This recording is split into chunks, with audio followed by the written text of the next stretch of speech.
A small act of kindness can change a person's life.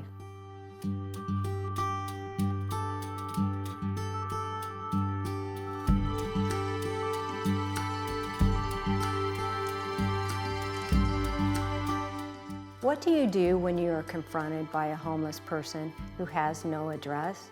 Do you pretend you don't see them? New York Times best-selling author Ken Abraham is known around the world for his collaborations with popular celebrities and high-profile public personalities such as astronaut Buzz Aldrin, Stephen Curtis Chapman, Chuck Norris, Lisa Beamer, George Foreman, Nancy Jones, and many more. But God touched his heart when he wrote his new book, No Address, to see and help the homeless in a way that you wouldn't expect. This is his story. This is today's Nashville. This is faith. Ken, what a blessing it is to sit down with you. Thank you for inviting me into your beautiful home. Oh, Terry, thank you for coming. You are welcome anytime at all. Oh, we just love you. This is Party Central right here. Yeah. You know what? That's true. You and your wife are so busy. Lisa is a party girl. Believe it or not, I'm kind of shy. You may not get that impression, but I really am kind of shy. But Lisa's the party girl. She wants to celebrate everything. So every time I write a book, we have a big party. You do, and you've written a lot of books, so I'm sure you've had a lot of parties. A lot of cake. You know, I've seen you, you do so much besides your books. You're out in the community giving, and I just want to go back a little bit into your past. Okay. And you grew up in the Pittsburgh area. Western Pennsylvania is my home, that's right. Little town of Clymer, Pennsylvania. Now, nobody goes to Clymer unless they really are lost or are on purpose. It's a coal mining town. And I grew up there. My dad owned the biggest bar in the town. Okay, really the biggest bar in the county, because we had 9 churches and 8 bars. And my dad owned the biggest of the bars, and my mom played piano in the biggest of the churches. So it was just a constant conflict at our home. My dad was not a Christian person for a lot of years. Not for a lot of years. But my mom prayed for him for 38 years. And there came a point, and I don't know if you knew a little bit about my past. We kind of keep it secret here in Nashville. I used to be a musician.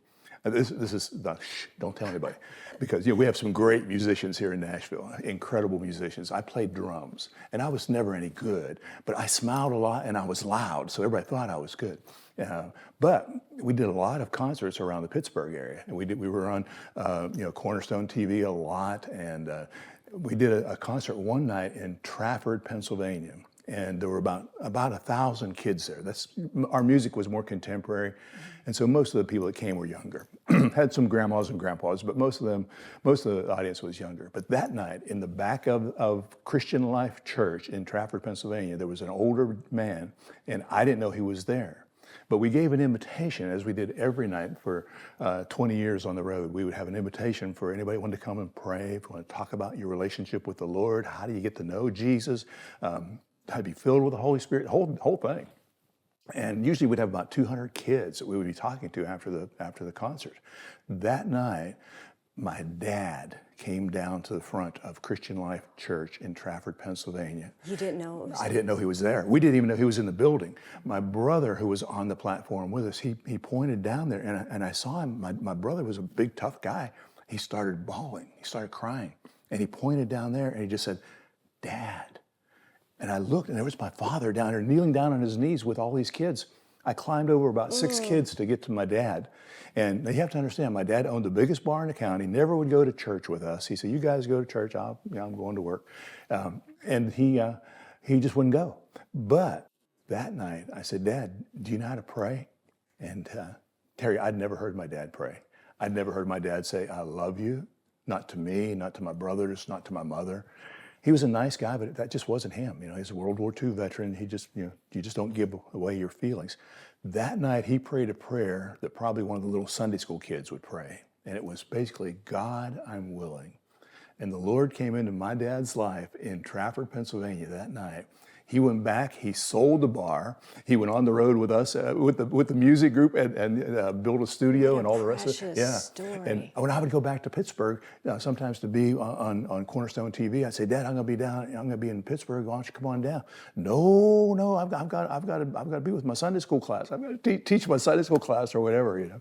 So it was just a transformation. Beautiful. You know, it's so important to encourage people with stories like that, because I know a lot of people are out there praying for their family members for years and years, and you think, Lord, is it going to happen? Well, that was my mom. And it got to the place where my brothers and I would say, Mom, please don't burden anybody else with that. You know, nobody cares. We're praying for Dad, you're praying for Dad. People don't, she would tell everybody, everywhere we went, if my mom was there, if she came up to you, she'd tell you, you know, my husband's not a Christian. And I said, here's the thing, my mom knew better. She was a Christian, and she went ahead and got married to a fellow that she knew was not a Christian.